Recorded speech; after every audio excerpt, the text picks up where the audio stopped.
Oke.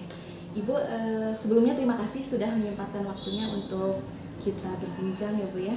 Jadi begini Bu, saya ada tugas CWP ya, guru penggerak, untuk mewawancarai beberapa kepala sekolah mengenai praktik pengambilan keputusan. Nah, boleh nggak Bu, saya menanyakan beberapa pertanyaan kepada Ibu? Boleh. Oke, terima kasih Ibu. Yang pertama Bu, saya ingin tahu selama Ibu menjadi kepala sekolah, baik di SMA N 1 Kasepandang maupun di sekolah sebelumnya, ada enggak Bu kasus yang pernah Ibu hadapi sebagai pemimpin di mana masalah itu menimbulkan dilema dalam penyelesaiannya? Jika ada, boleh nggak Ibu ceritakan kepada saya? Banyak. Iya. Banyak. Ada guru yang ambil siswa. Itu kan sangat tinggi masalahnya. Iya. Karena kita harus berhubungan dengan CD, masyarakat, guru itu sendiri, dengan warga, siswa, semuanya itu sangat, alternatifnya itu sangat banyak ya. Iya. Kemudian itu yang lainnya banyak sekali. Yang di sini itu kan emosional ya, nah itu juga sangat menyinggung ke keputusan kolbu seperti itu, mendalam gitu. Iya. Aja juga cukup lah. Iya Bu, baik. Ada banyak sekali lah. Iya ya Bu, pasti banyak sekali ya. Apalagi menjadi seorang pemimpin ya Bu ya. Iya. Selama ini bagaimana Ibu dapat mengidentifikasi kasus-kasus yang merupakan dilema etika atau bujukan moral Bu?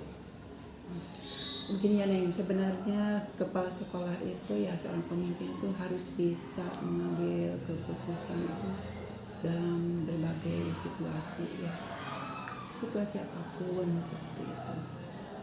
Nah kita di sini harus bisa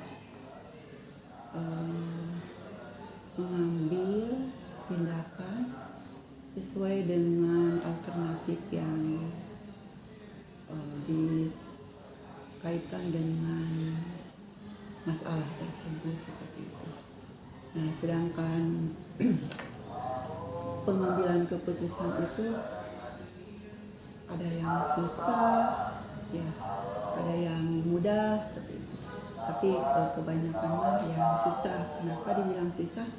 Karena alternatif yang disajikan dari masalah itu beberapa alternatif gitu. Tapi kalau alternatifnya sedikit, kita langsung saja ambil keputusan. Nah, jadi di sini kita itu mengambil alternatif, usahakan yang faktor untuk atau ya alternatif yang negatifnya kepada sekolah atau organisasi itu paling sedikit seperti itu. Nah, sedangkan kalau kita mengambil keputusan tidak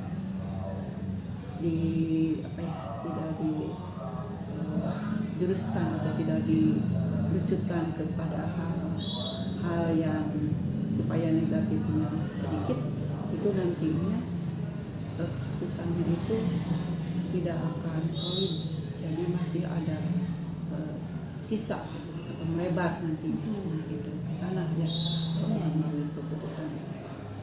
Nah, sedangkan saya itu di sini memimpinnya itu adalah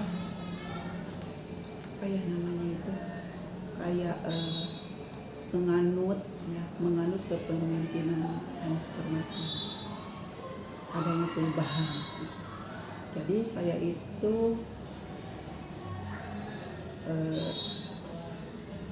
lebih kepada adanya inovasi gitu.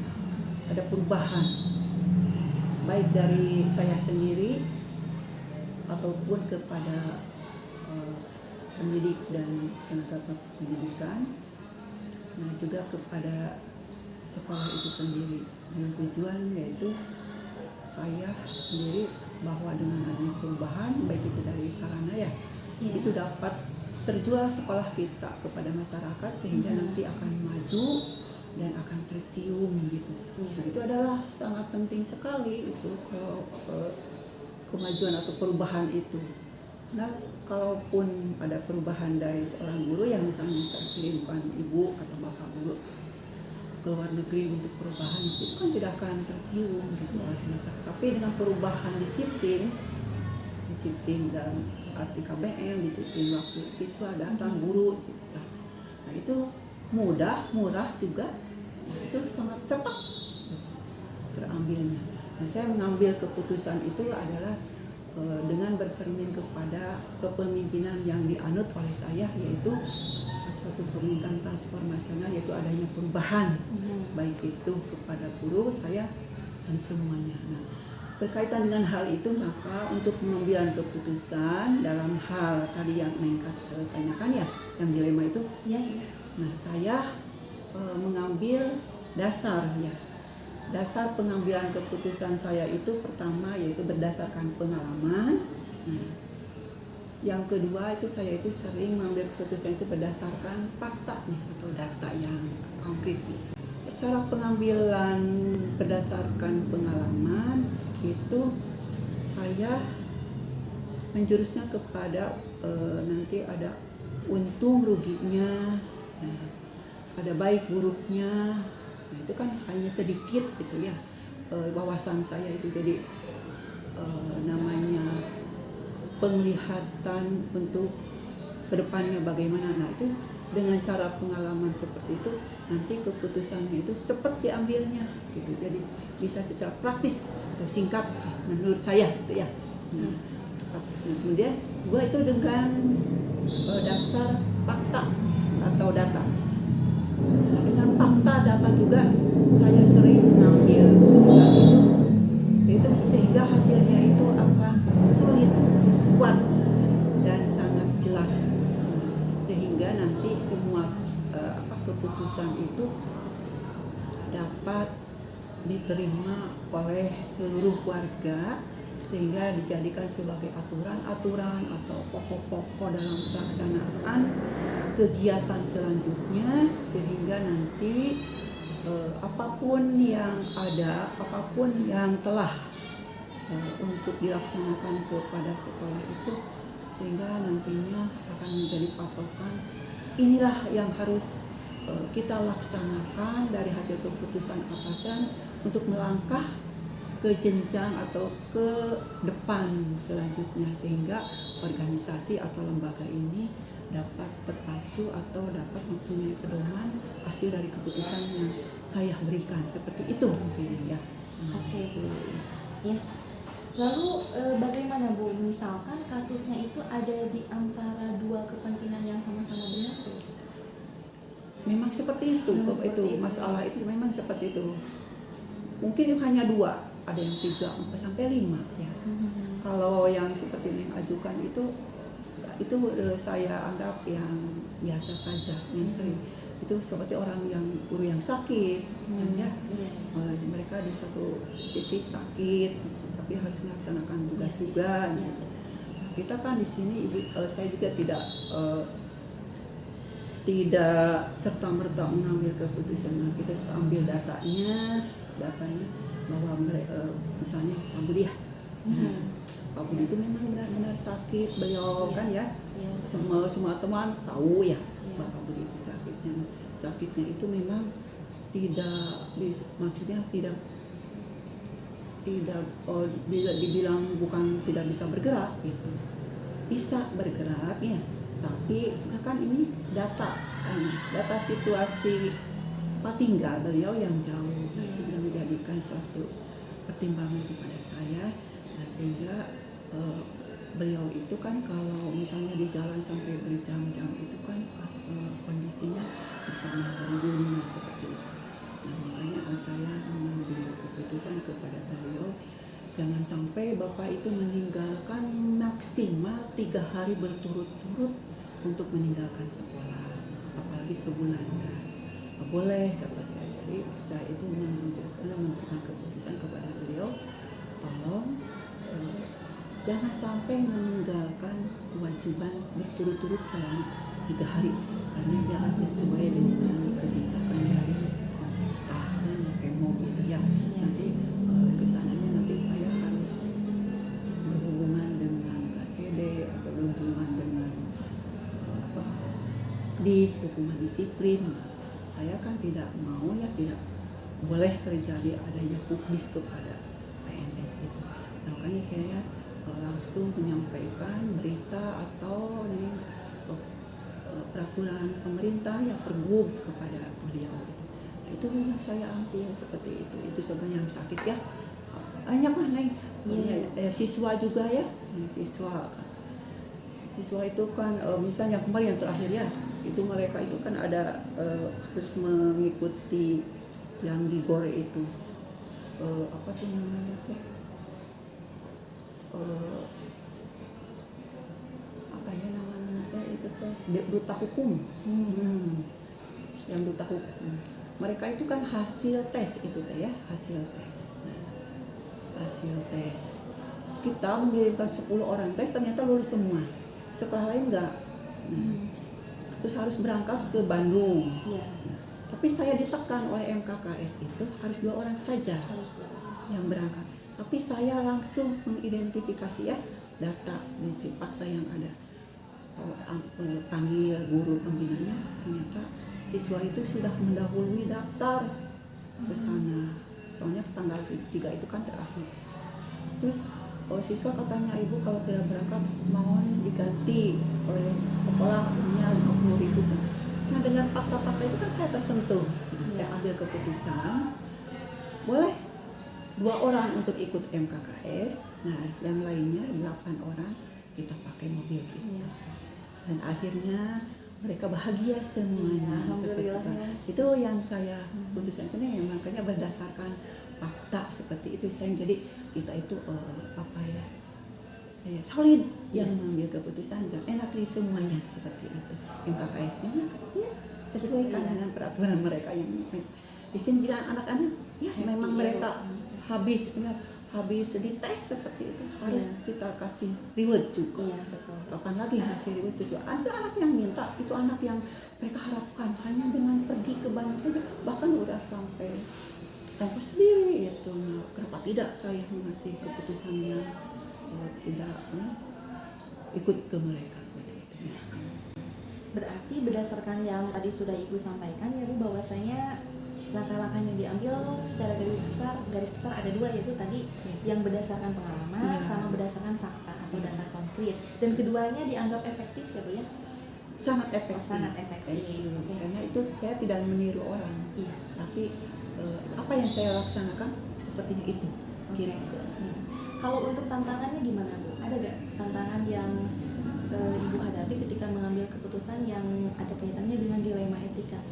Banyak sekali ya dilemanya, tantangannya. Seperti ya kemarin anak-anak waktu itu kan saya sampai diintegrasi sama MKKS seperti itu ya. Juga saya kan sebagai anggota KKS juga di sana. Kita kan harusnya saya itu mengikuti di sana ya.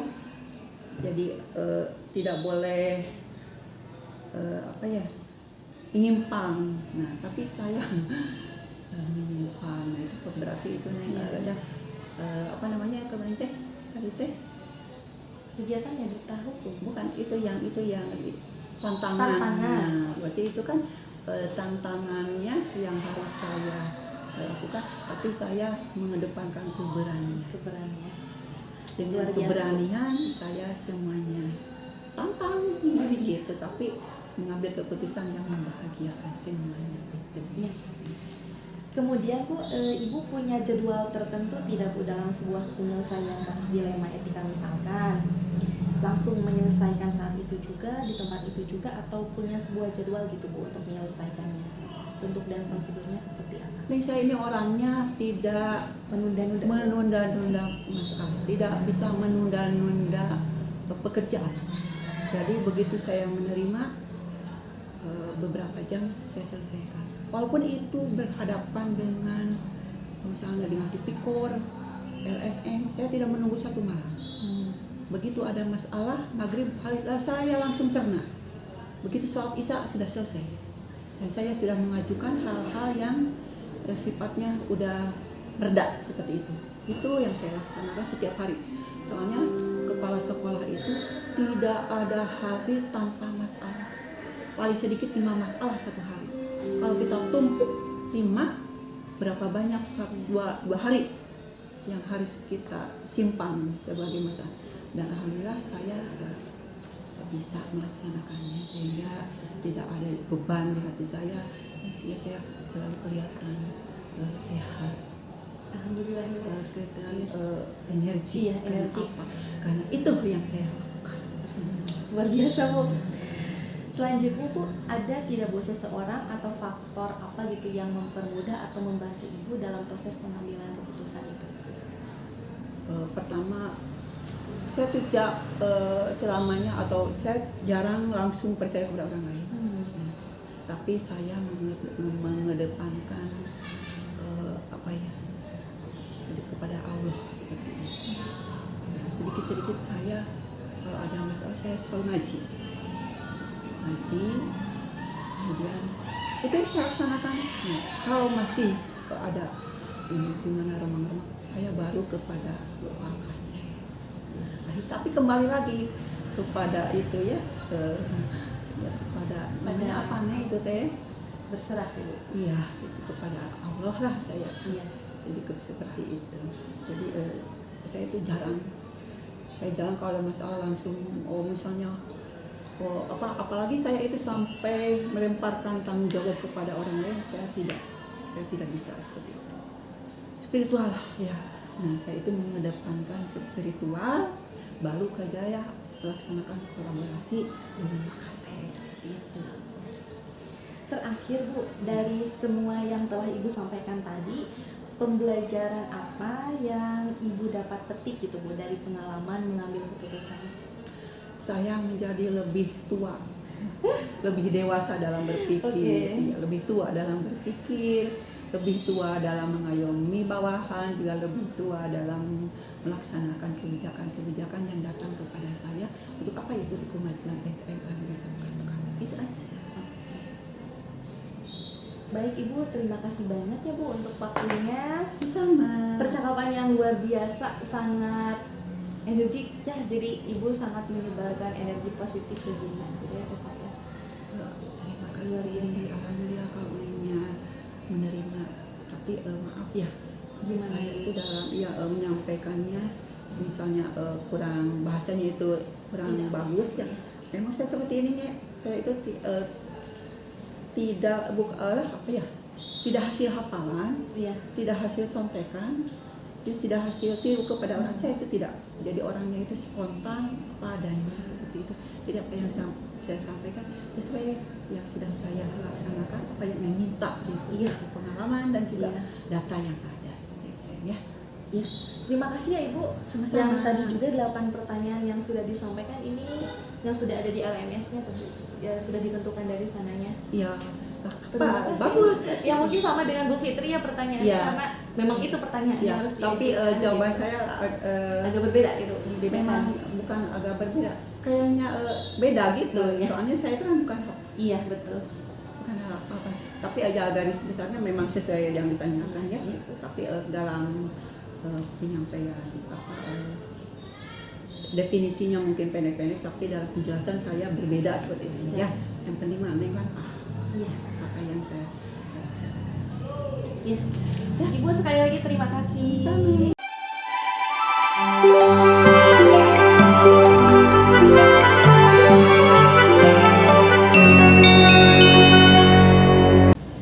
Assalamualaikum Bapak. Waalaikumsalam. Selamat siang Pak.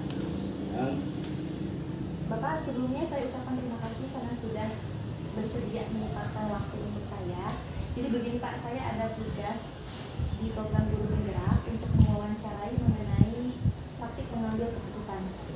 Bapak ya, bolehkah saya mengajukan beberapa pertanyaan ke Bapak? Nah, Baik Pak, yang pertama, ada nggak Pak suatu masalah yang pernah Bapak hadapi dan itu menimbulkan dilema Pak dalam penyelesaiannya?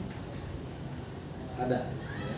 Ada. Seperti baru kemarin ada salah satu siswa kita yang bermasalah dari mulai kelas 10, kelas 11. Tetapi dengan begini, sebetulnya kalau secara poin sudah melebihi, cuma kita menghargai keinginan orang tua tetap ingin menyampaikan di sini. Jadi itu diterima juga kita. Ya. Karena gini, dikeluarkan di mana, tidak dikeluarkan di mana, maka akhirnya ya kami masih memberi kesempatan. Jadi hal tersebut cukup membuat dilema ya Pak ya? Iya. Lumayan. Iya. Lalu Pak, bagaimana Bapak mengidentifikasi kasus-kasus yang merupakan apakah itu dilema etika atau bujukan moral Pak? Begini, yang namanya dilema etika berarti berkaitan dengan etika dan sopan santun siswa ketika berada di sekolah. Kalau dilema moral ini sudah mengakar kepada kebiasaan. Dan kalau etika itu bisa dipelajari. Ya. Kalau sudah moral itu susah untuk memperbaikinya. Lalu bagaimana Bapak menjalankan proses pengambilan keputusan di sekolah Pak, terutama kasus-kasus di mana ada dua kepentingan yang sama-sama benar Pak? Misalkan satu sisi benar, tapi sisi lain juga kalau dipikir benar juga. Ya. Ini begini, ketika ada hal yang seperti itu memang dua-duanya itu baik atau dua-duanya buruk. Nah gitu kan berarti Ya. maka pertimbangan kita menilai mana yang lebih sedikit kerugiannya, lalu itu yang kita capai. Saya gini, ketika kita akan menerima siswa secara nurani kita nggak tega, ya. Tetapi secara kedinasan, secara umum kita menyelamatkan yang banyak. Nah, jangan sampai yang seorang ini dicontoh. Terus ya gitu dong. Orang itu juga ketika bersalah atau terus menerus berbuat melanggar, tetap tidak dikasih sanksi. Nanti yang lain takut mengikuti. Jadi itu makanya kami menyelamatkan yang banyak daripada sedikit. Ada langkah-langkah khususnya nggak Pak ketika mau mengambil keputusan? Jelas lah.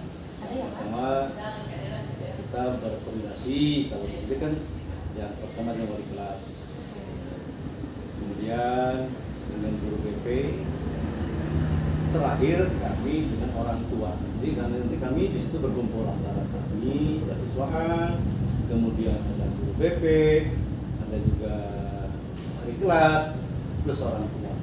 Jadi keputusan itu nanti diketahui semuanya. Alasan bagaimana mereka tahu.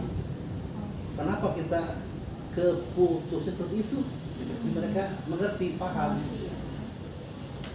Dari beberapa langkah tadi yang menurut Bapak paling efektif yang mana Pak? Atau semuanya? Semua juga. Artinya tidak semuanya hal atau masalah atau kasus mesti seperti itu. Ketika memang kasus sudah menyangkut moral, seperti ya pacaran luar batas ya, atau misalnya tindakan abusive lainnya melawan ke guru, ya, itu sudah tidak usah mengambil yang lain. Artinya tidak usah kita pertimbangkan yang lain, itu sudah jelas melanggar moral. Berarti kondisional ya Pak? Kondisional. Lalu Pak, kira-kira ada tantangannya nggak Pak dalam pengambilan keputusan yang bersifat dilema tersebut?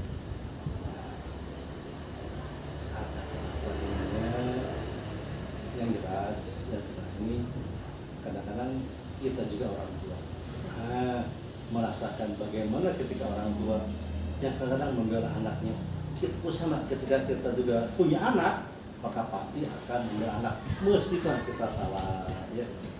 Itu tantangannya bagaimana kita mengedepankan yang penting, ya, hal yang lebih penting dibanding perasaan, seperti itu. Iya.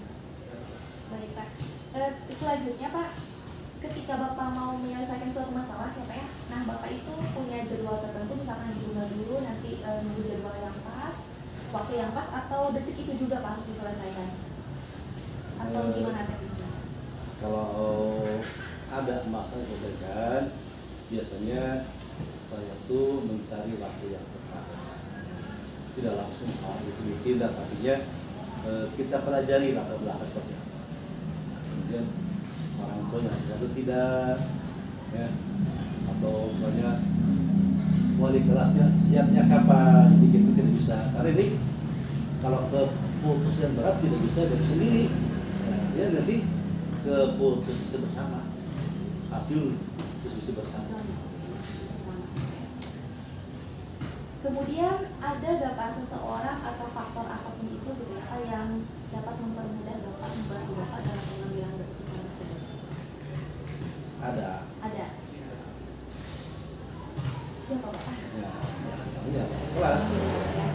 Yang tadi diajak kolaborasi. Iya. Ya, diskusi. Ketika kitanya wali kelas, sanggup tidak? Kan gitu kan? Iya betul. Kalau dia bisa sanggup, ya mana? Kalau udah sanggup, ya bagaimana lagi orang tua ini sudah sanggup? Gitu. Apalagi kita yang memang lebih banyak yang itu diurusnya. Oke, terakhir Pak, dari beberapa hal yang sudah Bapak sampaikan tadi ya Pak ya, kan berarti udah banyak banget ya pengalaman Bapak di dalam hal pengambilan keputusan. Nah, pembelajaran apa yang bisa Bapak petik dan bisa diambil dari pengalaman-pengalaman tersebut Pak? Hal yang mungkin menjadi kemudian bisa sendiri, tidak semua kasus itu tersalah atau terfokus kepada kesalahan.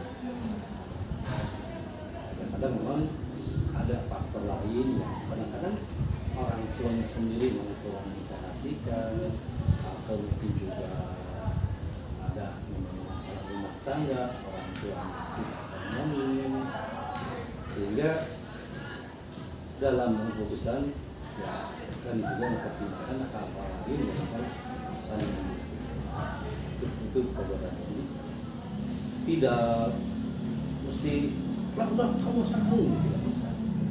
Jadi kita tanya dengan latar belakang supaya keputusan kita ini ya, setidaknya adil. Nah, Jadi ternyata banyak akar masalah ya Pak ya di balik kejadian-kejadian itu.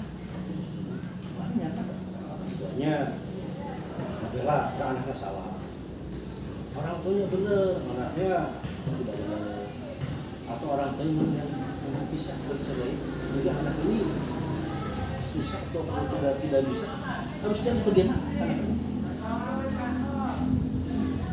Bapak, saya rasa cukup ya Pak pertanyaan yang ingin saya sampaikan. Sekali lagi terima kasih untuk waktunya Pak. Wassalamualaikum warahmatullahi wabarakatuh. Waalaikumsalam.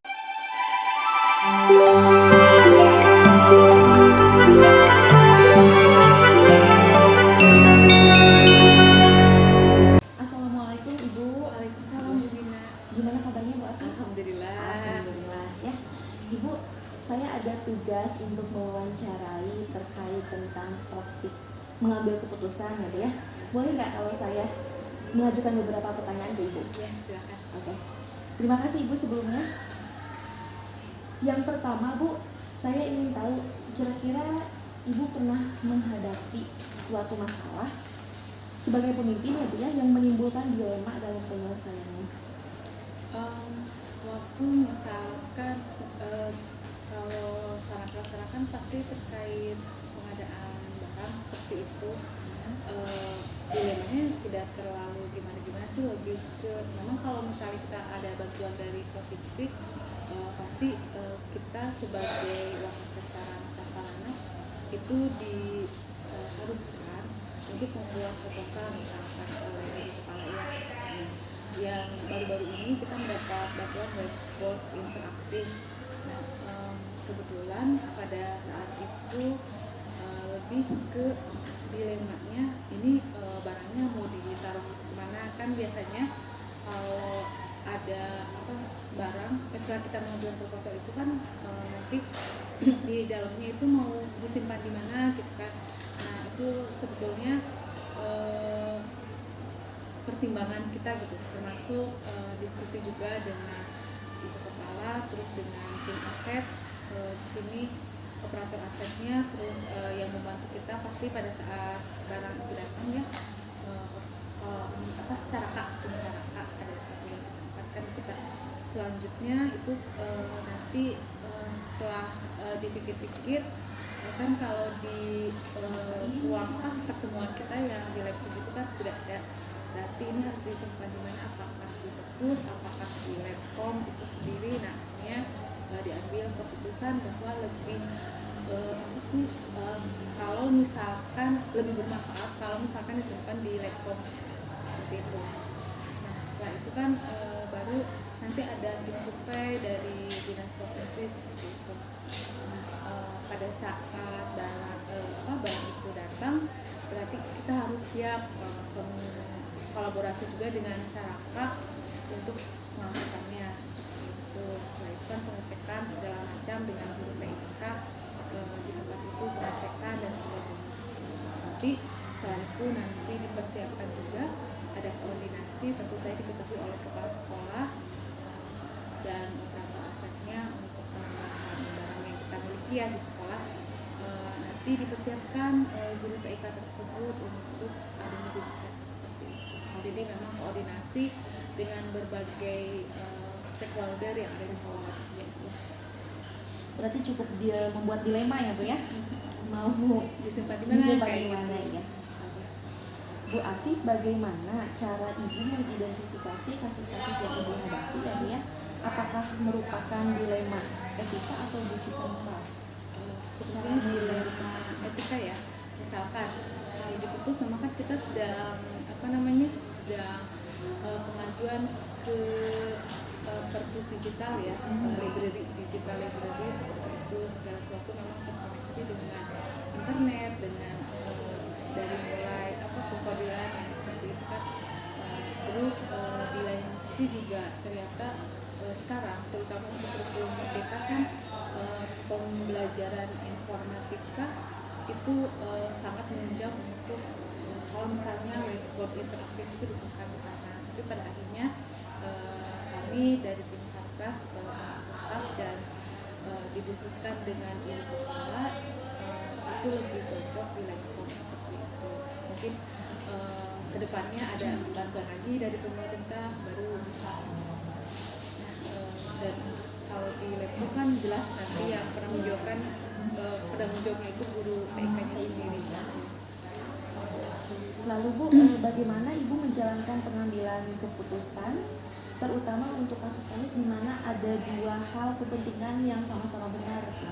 Misalkan kalau pilih cara satu benar, yang lainnya juga benar juga gimana? Nah itu sempat menjadi pembicaraan dengan ibu kepala juga. Bagaimana kalau sempat deal ya, setelah deal untuk di Letcom. Nah pada saat ada survei lagi kan pengajuan di proposal itu pas awal itu kita di Letcom ya. Nah, sementara muncul lagi ide bahwa bagaimana kalau disimpan di perpus gitu. Cuma kan kita tidak enak ya. Kemudian nanti kan biasanya ada tim survei, jadi pada akhirnya tetap kepilihan pertama melihat prosedural ya, karena kita sudah pengajuannya untuk di Letcom, jadi si whiteboard interaktif itu tetap di whiteboard walaupun sebelumnya memang untuk menunjang fasilitas yang ada itu setelah pengajuan itu beberapa bulan kemudian coba kalau di perpustakaan sana ini sempat tapi akhirnya ibu kepala melihat lagi memikirkan prosedural dari pengajuan proposal itu, jadi tetap disimpan di Letcom. Okay. Dengan berharap ya tentu saja nanti ada bantuan dengan whiteboard interaktif yang sama, nanti disimpannya di perpus seperti itu. Baik, berarti langkah-langkah atau prosedur yang biasa Ibu lakukan seperti apa Bu dalam menyelesaikan masalah di rumah itu kan seperti itu? Diskusi dengan Diskusi, atasan ya, manfaatnya kalau misalnya di sini bagaimana disimpan di perpus, berarti untuk menunjang secara tidak langsung kan menunjang pembelajaran, akses dan sebagainya gitu kan. Mungkin guru mata pelajaran lain mau ada kegiatan apa di perpus, tinggal pakai laptop itu. Cuma kan kita pengajuan awal sudah di Letcom, itu juga untuk pembelajaran informatika, kebetulan kurikulum merdeka. Anak yang naik ke kelas 11 itu banyak memilih kelas informatika seperti itu.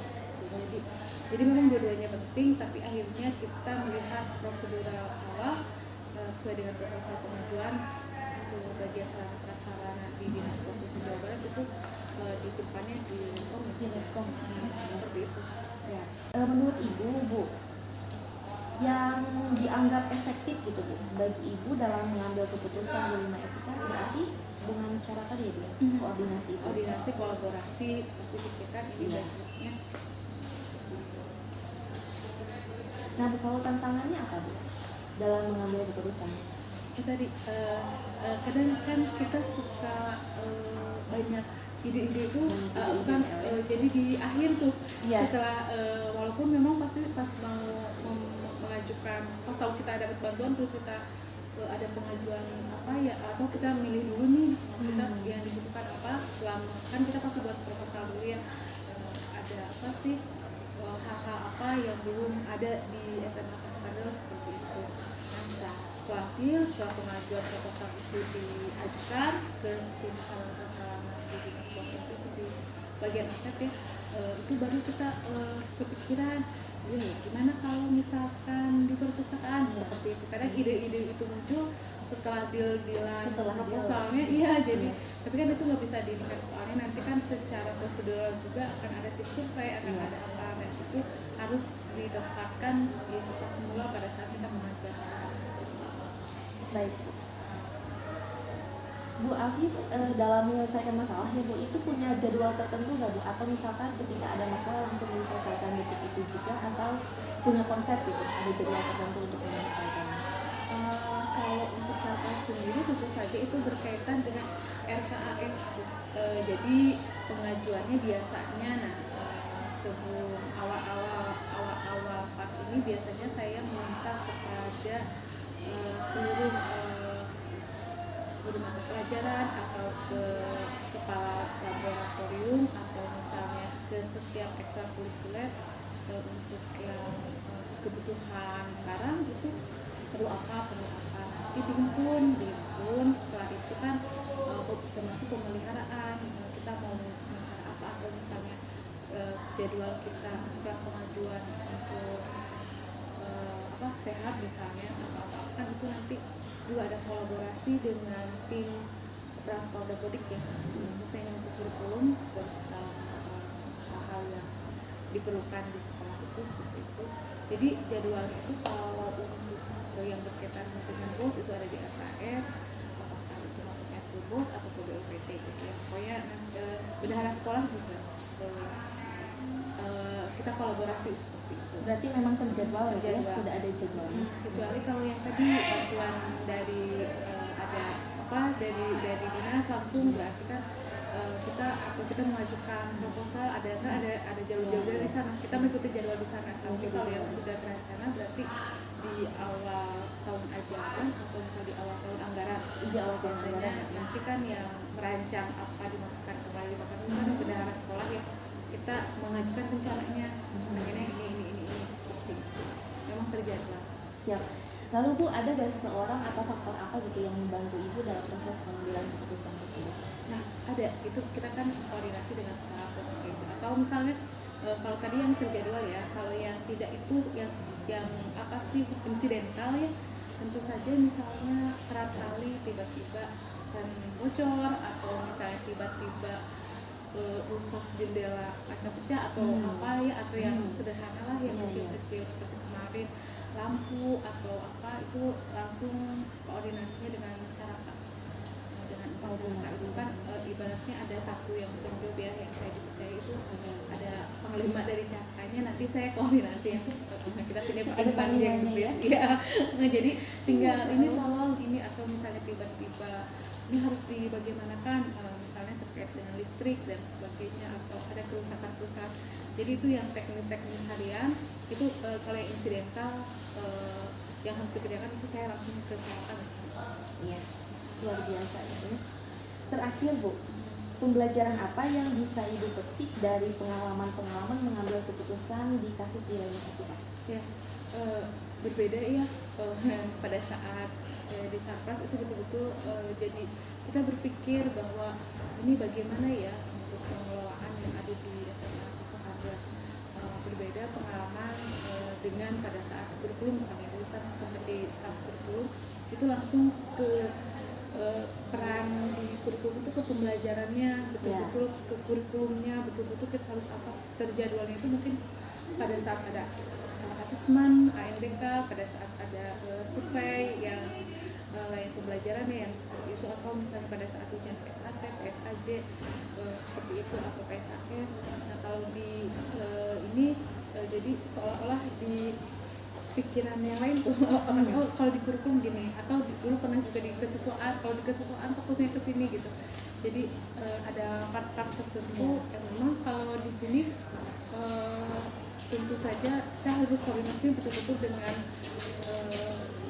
yang tadi yang carakanya, atau misalnya langsung terjun ini lebih ke fasilitasnya, ke fasilitas aset ya berarti ya kalau di guru program itu betul-betul yang koordinasi dengan wali kelas, dengan guru, ini butuh lampu, ini butuh apa kabel ini misalnya stok kontaknya mati, sementara kan anak kita butuh untuk pembelajaran gitu, untuk misalnya tiba-tiba ingin ada kipas dan sebagainya, ada colokan listriknya harus betul dan seperti itu, atau tiba-tiba ada atap yang bocor dan sebagainya. Jadi langsung realnya itu ke tadi sarana prasarananya. Sarananya berarti yang tepat ya, kalau prasarana kan seperti olahraga, olahraga gitu kan, misalnya apa bola kurang atau dan sebagainya. Jadi lebih ke sana sih. Jadi berbeda rasa pada saat di kurikulum ataupun di perpustakaan. Jadi menemukan hal yang baru ya, beda rasa. Beda rasa. Ya, luar biasa Bu Afif, pengalamannya sudah sangat banyak sekali ya Ibu. Mungkin itu saja yang ingin saya tanyakan. Sekali lagi terima kasih Ibu untuk waktunya. Saya selalu untuk Bu Gina di Guru Penggerak. Amin. Terima kasih Ibu. Assalamualaikum warahmatullahi wabarakatuh.